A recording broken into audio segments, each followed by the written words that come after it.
Bonjour tout le monde, bienvenue à l'Appel du Roi. Aujourd'hui, petite capsule, pas longue, mais drôlement importante. On va parler de sécurité, particulièrement sécurité en embarcation lors des périodes de chasse. Évidemment, les chaloupes, nos embarcations, plus souvent qu'autrement, on prend ça pour la plaisance ou on prend ça pour aller à la pêche. Mais il y a eu des situations où on doit prendre une embarcation pour se déplacer pour aller à notre territoire de chasse. Ça va être mon cas, moi, cette année. Tous les jours, du chalet à mon territoire de chasse, pour aller, puis pour revenir, pendant la journée, peu importe le moment, je vais être obligé d'embarquer dans une embarcation, dans une chaloupe, pour me déplacer. L'été, il fait beau, il fait chaud, l'eau est plus chaude, la vie est belle, c'est pas pire. Rendu à l'automne, il y a une couple d'affaires qu'il faut faire attention. Souvent, il fait froid la nuit. Il peut même avoir de la gelée, une petite gelée. Donc, en partant, le quai risque d'être glissant. Quand vous embarquez dans la chaloupe, une chaloupe qui n'est pas recouverte de tapis, là, une chaloupe en aluminium, là, c'est de quoi de glissant là, avec une petite rosée, là, c'est bien ça. Donc, embarquez pas avec plein de stock. Si vous avez embarqué, une personne à la fois embarque dans la chaloupe. La personne se stabilise, fait attention.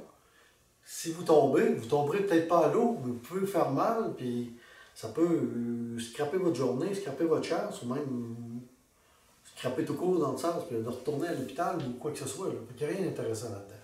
Donc, prudence.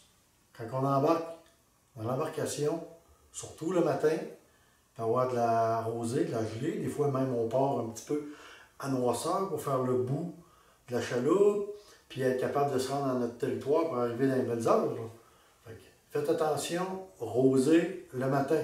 Fait que quelqu'un embarque, puis une fois qu'il est stabilisé à l'intérieur, là, les autres vont pouvoir passer le matériel.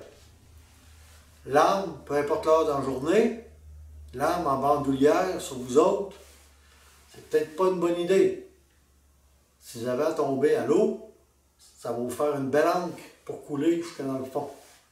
Fait que l'ancre, pas l'ancre, mais l'arme à feu, on ne l'attache pas après nous autres, on l'attache après le bateau. Au moins, si on chavire, l'arme va aller à l'eau, mais il n'ira pas dans le fond du lac. Fait que c'est au moins une affaire de sauver.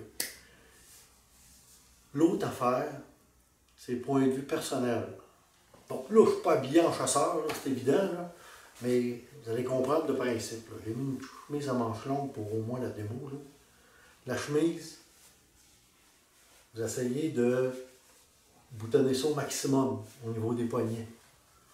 Vous boutonnez ça au maximum au niveau du cou. La ceinture, une coche de plus, un trou de plus.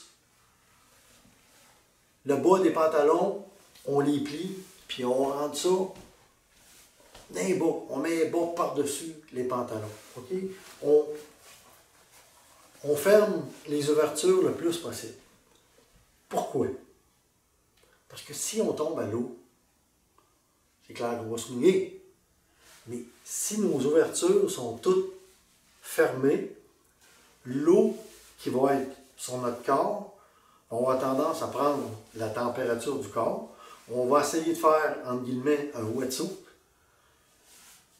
Puis, ça va ralentir un peu l'effet d'hypothermie. Si vous êtes tout ouvert, tout à grandeur, puis que là, vous tombez à l'eau, puis en bougeant, il y a toujours de la nouvelle eau froide qui arrive sur vous autres, puis c'est toujours de la nouvelle eau fraîche, l'hypothermie va arriver plus vite.